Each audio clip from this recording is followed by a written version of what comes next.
After what many would consider to be a disappointing season for the Boston Celtics last year, they have made a lot of interesting offseason moves to increase their cap flexibility, albeit still spending a lot of money, and improve their roster to fit better around their stars, and improve their defense as they look to improve and become a more consistent and competitive team in this upcoming season.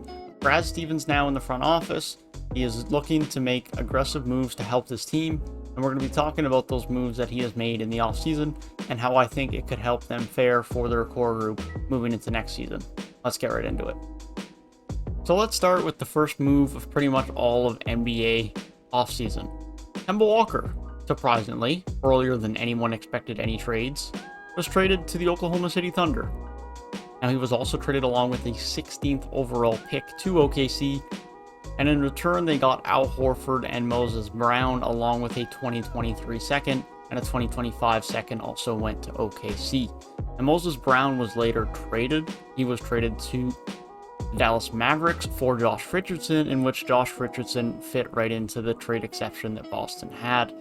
So Moses Brown did not stay, but Al Horford is still a member of the team. Kemba Walker was then later bought out by the Oklahoma City Thunder and has now signed a contract with the New York Knicks.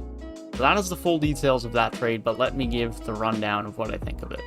I think a Kemba Walker trade was smart by the Boston Celtics. I think it was something that needed to be done. I don't think Kemba Walker was the right fit with the star duo of Tatum and Brown. I think that was obvious from the start, and of course, given the fact he was getting so much money, that was a problem.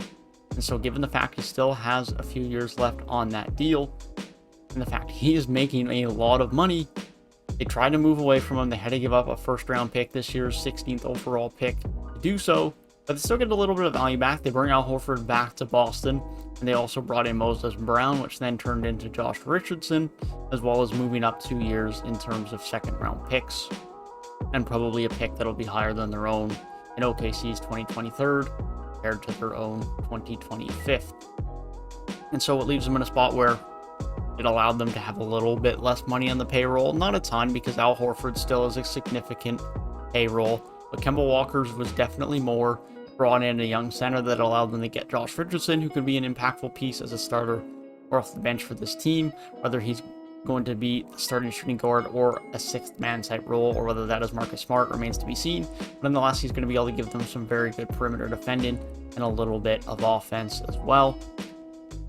And then it allowed them to have a scenario where they could try and bring in a better point guard, more of a playmaking point guard, to fit this system better alongside Tatum and Brown, because Kemba's a scorer, and Boston didn't need a scorer. Their scorers are Brown and Tatum. They needed a playmaking point guard, and Kemba Walker was not that, decreasing in play, having injury concerns, and on a big contract. So it was good to move away from him, and it was a very good trade from the Boston Celtics to be able to get rid of him early on in the offseason.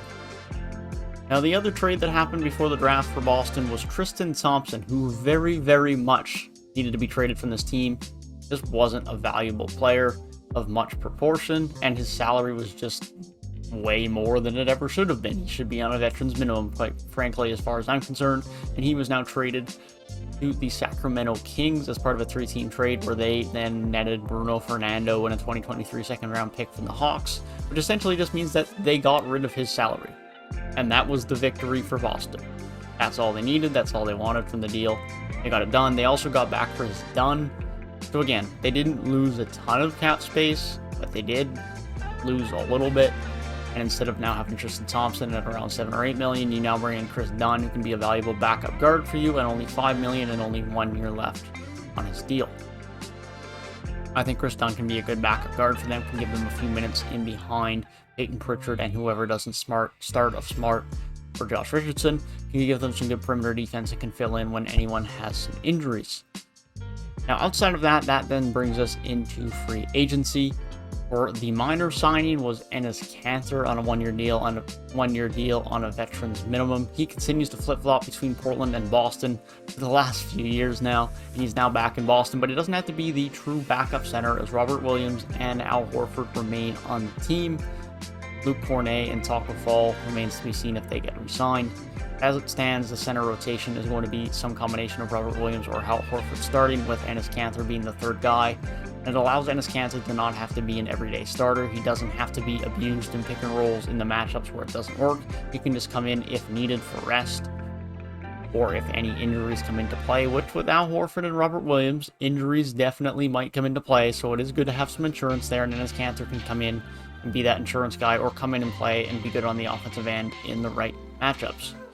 But the key acquisition for Boston as far as free agency this summer was Dennis Schroder, now who lost about $70 million after betting on himself and not taking the deal with the Lakers, signs a 1-year deal at the taxpayer mid-level exception, a bit under $6 million. Dennis Schroder.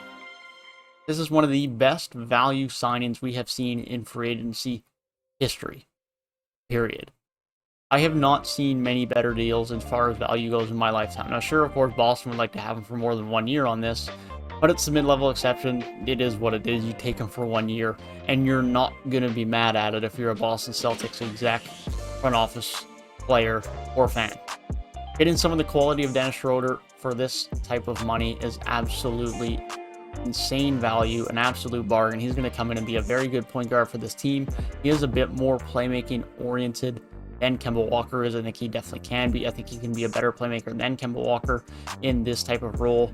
His assist numbers went up with the Lakers last year, where he could be and was a bit more of a playmaker, and that just speaks to the fact that that is something he can do, something he can be comfortable with, and I think that's a role he'll suit in well with Boston this year, and he's obviously a defensive improvement over Kemba Walker as well, and so that's going to be a positive for them well. So now they have Dennis Schroder, they have Josh Richardson. Their defense has improved. Their defense has definitely improved. This is a group that was a top 5, top 10 defense in the league a few years ago, and I think they definitely want to get back to that with this group. There's no reason why they can't with Smart, Tatum, Brown, Schroeder, Josh Richardson, Al Horford, Robert Williams. There's a lot of good defenders on this team. There's no reason why this team shouldn't be able to buy in and do that again. And even Chris Dunn is still kicking around, who can be a good defender. Now let's talk about the guys who left via free agency. Those would be Evan Fournier and Semi Ojeleye. Now, Semi Ojeleye you can live with. Sure, he was a decent forward bench piece, but they'll find someone or make it work with the guys currently on the roster to make that one work. He goes to the Milwaukee Bucks. Evan Fournier does hurt a little bit more. You didn't have to give up a ton of the deadline to get him. He is now a member of the New York Knicks alongside Kemba Walker, but you certainly would have liked to keep him as a backup guard, but they obviously realized they weren't going to be able to do that. They brought in Josh Richardson to fill in that role. They're going to get a lot less scoring with Josh Richardson, but you're still going to get a little bit of scoring, and you're going to drastically improve the defensive performance as far as Josh Richardson compared to Fournier, and you're also saving about $8 million, and it's a 1 year left on Josh Richardson as compared to 4. So it gives Boston a few more options moving forward, whether they want to keep Josh Richardson or look elsewhere. But Evan Fournier is now a member of the New York Knicks, no longer a member of the Boston Celtics.